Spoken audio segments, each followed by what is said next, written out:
ಮಾಡಿ ಇಲ್ಲಿ ಯಾರು ಬರಬಾರ್ದು. ನಾವು ಮೈಕ್ ತಂದು ನಿಮ್ ಕೈ ಕೊಡ್ತೀವಿ, ನೀವು ಅಲ್ಲಿಂದಾನೇ ಆಲಿಸ್ಬೇಕು. ದಯಮಾಡಿ ಎಲ್ಲ ಕ್ಲಿಯರ್ ಮಾಡಿ ಬನ್ನಿ. ಯಾರ್ಯಾರು ನೀವು ಮಾತಾಡಿದಿರ ದಯಮಾಡಿ ಎಲ್ಲ ಬನ್ನಿ. ಗ್ರಂಥಾಲಯ ಯಾರಿಗೆ ಬರುತ್ತೆ? ಬಿಬಿಎಂಪಿ ಅವರು ಯಾರಿದ್ದಾರೆ? ಕಳಿಸಿ. ನಿಮ್ಗೆ ಮೈಕ್ ಬರ್ತಾರೆ, ಅಲ್ಲಿಂದಾನೇ ನೀವು ಇದು ಮಾಡ್ತಾರೆ.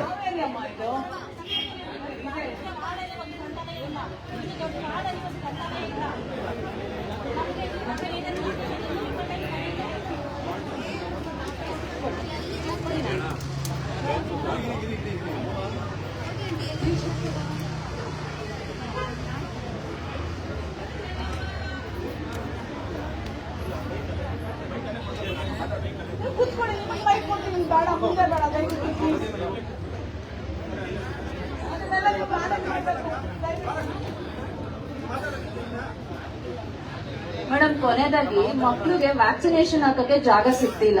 ಎಲ್ಲೋದು ಇಲ್ಲ ಹಾಕ್ಬೇಡಿ, ಇನ್ಫೆಕ್ಷನ್ ಆಗುತ್ತೆ, ಎಲ್ಲ ಬರ್ತಾರೆ, ಹೆಂಗ್ ಬೇಕೋ ಹಂಗ್ ಬರ್ತಾರೆ, ನಾವು ಸೇರಿಸ್ಕೊಳಲ್ಲ ಅಂತಿದ್ದಾರೆ.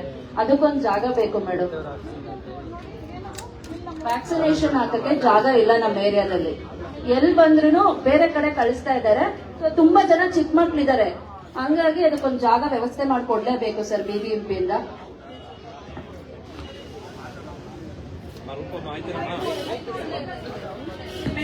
ಮಹಾಲಕ್ಷ್ಮಿ ನಗರಕ್ಕೆ ಸ್ವಂತ ಕಟ್ಟಡ ಇಲ್ಲ ಅಂಗನವಾಡಿಗೆ. ವ್ಯಾಕ್ಸಿನೇಷನ್ಗೆ ಸಬ್ ಸೆಂಟರ್ ಇದೆ ಅಲ್ಲಿ. ಔಟ್ರೀಚ್ ಸೆಷನ್ ಅಂತ ಮಾಡ್ತೀವಿ ನಾವು.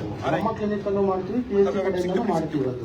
ಅದು ಎಲ್ಲಿ ನೀವು ಹೇಳ್ತಾರೆ ಅದು ವ್ಯಾಕ್ಸಿನೇಷನ್ ಸೆಂಟರ್ ಬೇಕು ಅಂತ ಏರಿಯಾ ವೈಸ್ ಬರ್ತಾರಲ್ಲ ಸರ್, ಹಾಗಾಗಿ ಔಟ್ರೀಚ್ ಅಲ್ಲಿ ಇಲ್ಲಿ ಒಂದು ಜಾಗ ಬೇಕು ಸರ್. ತುಂಬಾ ಜನ ಮಕ್ಳಿದ್ದಾರೆ, ಇಲ್ಲಿ ಬಂದ್ರೆ ಪ್ರಾಪರ್ ಆಗಿ ಅವ್ರಿಗೆ ಇಂಜೆಕ್ಷನ್ ಹಾಕಿಸ್ಕೊಳಕ್ಕೆ ಆಗ್ತಾ ಇಲ್ಲ. ಸೊ ಅದೊಂದು ವ್ಯವಸ್ಥೆ ಮಾಡ್ಕೊಡ್ಲೇಬೇಕು ಸರ್ ನೀವು.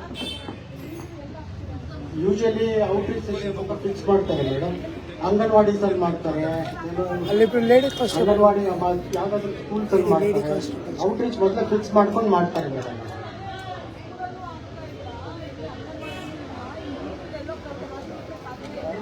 ಅದು ನೋಡ್ತೀನಿ ಮೇಡಮ್, ವ್ಯಾಕ್ಸಿನೇಷನ್ ಎಲ್ಲಿ ಮಾಡ್ತಾರೆ.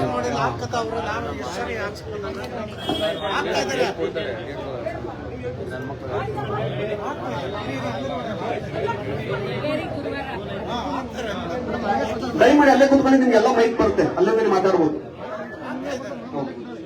ಯಾರು ಕಾರ್ಡ್ಲೆಸ್ ಮೈಕ್ ಹಂಗೆ ಡಿಸ್ಟ್ರಿಬ್ಯೂಟ್ ಮಾಡಿಬಿಡಿ ಅಷ್ಟೇ ಮೇಡಮ್. ನೀಟಾಗಿ ಮಾತಾಡಿ.